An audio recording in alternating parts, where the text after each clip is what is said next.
Hello, aspirants! Today, we're jumping into a topic that's super complex but absolutely crucial for your exams, the insurgency in Northeast India. We're going to break it all down, piece by piece, into a really clear explainer that's going to give you the edge you need. So, here's our game plan. We'll kick things off with the big picture, then dig deep into the real reasons behind it all. We'll look at key states, then tie it all together with the latest trends, and of course, the most important takeaways for your exams. Let's get right into it. All right, first things first. Let's get our bearings and understand the geography here. We're talking about India's 7 sister states, connected to the rest of the country by that tiny, narrow strip of land, the Siliguri corridor. This strategic location, it's fundamental to this entire issue. Now, it's really important to get this straight from the beginning. This isn't just one single conflict. Nope, it's more like a tangled web of tensions with tons of different groups involved, which is exactly why it's such a critical topic for your exams. And think about it, the roots of this go all the way back to 1954. That tells you just how long this has been part of the region's story. So, let's get to the real heart of it. Why? Why has this conflict been going on for decades? Understanding these root causes is the absolute key to writing a smart, nuanced answer in your mains exam. To really get a handle on this question, and trust me, this could be the core of an essay, we can basically group all the reasons into 5 main buckets. These 5 points, they're the bedrock of all the grievances. Just try to imagine the sheer diversity, over 213 tribal groups, each with its own identity, feeling ignored politically and just left behind economically. Then you throw in huge population changes from events like the 1971 war, plus the lingering anger over colonial borders that just sliced right through communities. You can really see how these things created a perfect storm for conflict. Okay, so how do you remember all this under exam pressure? Use this simple mnemonic, elude P. Just think of the region's feeling of being eluded by the mainstream. So E is for ethnic diversity, L for lack of representation, U for underdevelopment, D for demographic change, and that final P, that's for the pain of partition. It's a really powerful way to structure your answer on the fly. All right, so we've got the why. Now let's see how these reasons actually played out on the ground. We're going to break down the major insurgencies state by state. So Nagaland is where it all began. It's the oldest insurgency, kicking off right around the time of India's independence. The one core demand you have to remember is the creation of a greater Nagaland, or Nagalim.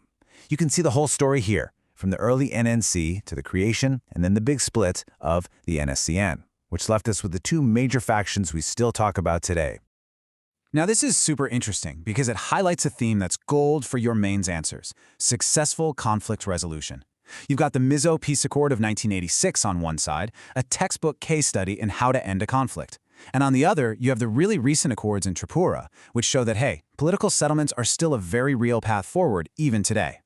Manipur. Well, that's a whole different story. It's way more complex. Think of it like a theater with multiple, often competing insurgencies all at once. They're divided by ethnic lines, Meitei, Naga, and Kuki, and by different ideologies. This sheer complexity is why the state was brought under the Armed Forces Special Powers Act, AFSPA, way back in 1980.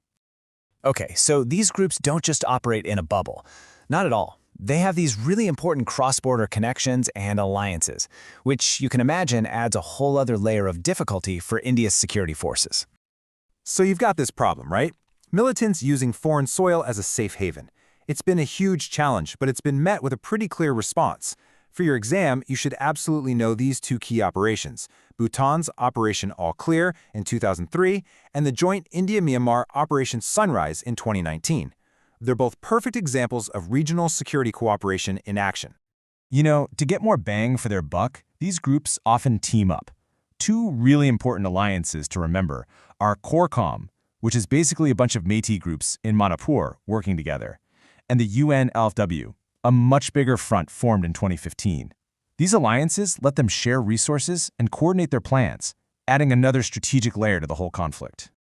All right, so that's the history. But what's happening right now? Where does the conflict stand today? This stuff is vital for a contemporary answer. The data actually shows a huge trend of things getting better, but it also points to some new and frankly resurgent challenges. And here is a major data point you absolutely have to remember for your exams. I mean, this is a fantastic one to quote. Between 2013 and 2019, there was a 70% drop in violent incidents. We're not talking a small dip here. This is a massive improvement in the overall security situation across the region. And behind that number, here's what it actually means for people on the ground: an 80% drop in civilian deaths in that same period.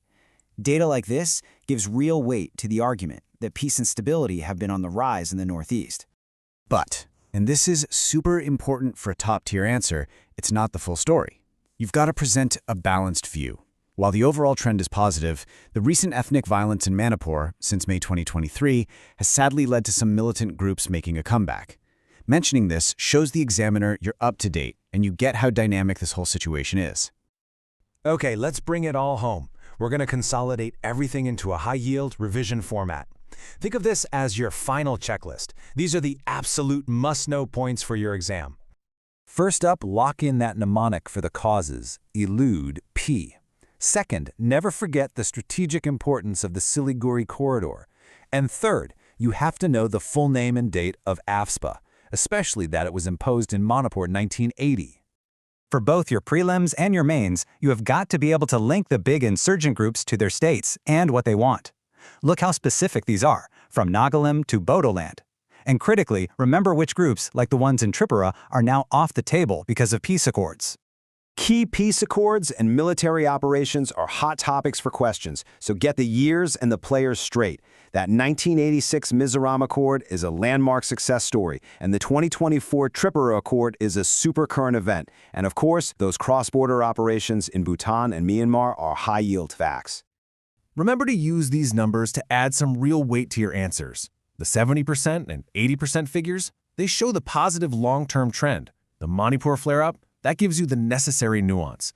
And that 80% voter turnout is a fantastic point to make if you're arguing that democratic processes are getting stronger in the region.